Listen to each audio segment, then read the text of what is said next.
رمضان الغالي أروانا فاعزف يا بلبل ألحانا لحنا بالبهجة يغمرنا ويؤجج فينا النيران.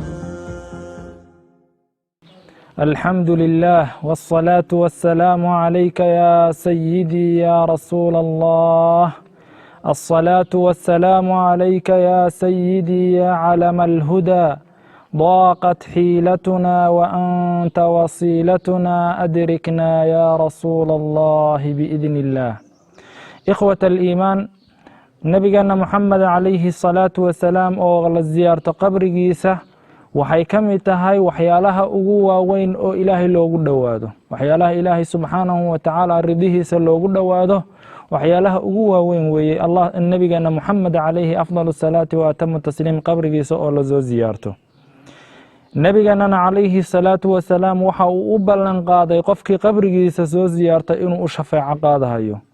waxa uu nabigeenu leeyahay xadiis uu warinayo al-Imaam ad-Darqutni الحافظ السبكين أو يري وقوي حديث كاسي وحاو يري النبي عليه الصلاة والسلام من زار قبري وجبت له شفاعتي يوم القيامة. من زار قبري وجبت له شفاعتي.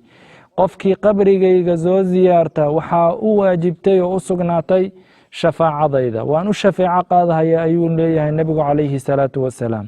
هدبا وحا لغا مارمانا إن أين قبري النبي عليه الصلاة والسلام inaynu soo ziyaaranno, inaynu waxa la yiraahdo qalbi quluubteena jacaylkiisa iyo maxabadiisa aynu gelino. ilaahay haynugu arzuqee. walaalayaal, ummadda muxamadiyadaahi dhammaan way ku ijmaacday ziyaarada qabriga nabiga calayhi salaatu wasalaam inay tahay shay weyn oo ilaahay loogu dhowaanayo oo mashruuc ah oo diinka islaamku uu baneeyey. waxaa soo rarahaya ijmaacaas imaamkii weynaa ee mujtahidka ahaa, almujtahid almutlaq, darajadaas ayuu gaaray, taqiyudiin asubki radia allahu canhu. ziyaarada qabriga nabiga lasoo ziyaartaa in ay tahay shay mashruuca, ummaduna jawaaskeeda ay waxa la yiraahdo ku ijmaacday. ikhwatii, waxa la yiraahdo nabiga calayhi salaatu wasalaam oo lasoo ziyaarto qabrigiisa waxay leedahay nafaxaad weyn, waxay leedahay barakooyin waaweyn ayaa ku xasila. waxaan soo qaadanaynaa qiso uu warinayo al-Imaam al-Bayhaqi biisnaad saxiixana uu ku warinayo, uu ka warinayo Maalik ad-Daar oo ahaa khaazinkii sayidina Cumar radiyallahu canhu. xilligii sayid Cumar waxaa dhacday waxa la yiraahdo abaar ba'an ayaa dhacday oo waxa la yiraahdo abaartaas dadkii ay halaagsadeen, xoolihiina ay baaba'een. saxaabta nabiga calayhi salaatu wasalaam ka mid ah ayaa waxa uu aaday qabriga nabiga, wuxuuna ku yidhi inta qabrigii nabiga istaagay, yaa rasuul allah istasqi liummatika, ilaahay rasuulkiisiyow ummadaada u gargaar, fa inahum qad halakuu, way halaagsadeen, ummadaadii abaar ba'an ayaa heshaye nebigii ilaahayow ummadaada u gargaar. saxaabigii wuu seexday, nabiga calayhi salaatu wasalaam wuxuu ugu yimid manaam. fiirsha, waxaa tagahaya qabriga nabiga calayhi salaatu wasalaam waayo waa saxaabi magaciisa la yiraahdo Bilaal ibn Xaarith al-Muzani. muxuuna ku yiri nabiga calayhi salaatu wasalaam, ilaahay rasuulkiisiyow ummadaada u gargaar, ummadaada u roob dalab, istasqi liummatika, ummadaada roob ilaahay u weydii. saxaabigii nabiga calayhi salaatu wasalaam ayaa manaam ugu yimid, wuxuuna ku yiri, Cumar igu salaan, cumar igu salaan, waxaana u sheegtaa in la waraabin doono oo roob u di'i doono. waxaad kaloo u sheegtaa inuu ummadda umuurteeda ku dadaalo. saxaabigii wuu soo tegey, sayid cumar ayuu u yimid, khaliifkii muslimiinta, wuxuuna ku yidhi sidaas ayaan sameeyey, qabriga nabigaan aaday, sidaasaanan ku iri. markaa nabiga qabrigiisii aan tego sidaa ku iri, waan seexday, nabigaana manaam iigu yimid, uuna ku soo salaamay. fiirsha, nabigii ayaa wuxuu soo salaamahayaa cumar, war salaamtayda cumar ku akhri.